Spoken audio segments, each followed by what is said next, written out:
Hey my dudes, welcome to my apartment bakery. Whoo, buddy, Wednesday was a long day, let me tell you. I know it looks like I work a lot, and I do, but the actual standing up baking portion of my day is usually not that long, around 4 hours, 6 on a long day, but today we were baking for 9 hours, which again, I know is not actually long in like the restaurant world, but it is very long for me now. But baking things off takes time, and there's no way around that, especially in an apartment. I started with the chocolate cut cookies. Each log went onto a tray, got pressed down and baked off, and then as soon as they came out, they were cut into pieces and the crushed peppermints were sprinkled on top. The steam from the warm cookies makes the candy sticky, so it like sticks. Very cute, I think. Next up were the fruitcake cookies. They came out of the baking pan really easily, but slicing them was not so easy. Cleaning up the sides and making them straight was fine, but when I started to saw blocks from the middle, I was like, oh boy, this is really going to hurt my wrist. So I had Axel jump in and help me. He cut all the blocks and then sliced all the cookies from the blocks. This also worked way better since his knives are way sharper. All the offcuts were kneaded together and reused. Then I placed all the cookies on baking trays. They don't spread very much, so I could fit a lot on one tray.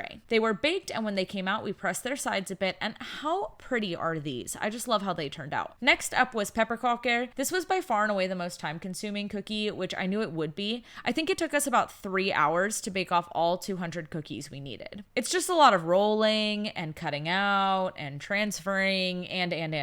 Fortunately, we decided to listen to an audiobook, so it wasn't boring. We're listening to Lamb by Christopher Moore. It was one of my favorite books in high school, and it's really funny, so it helped keep us from going insane.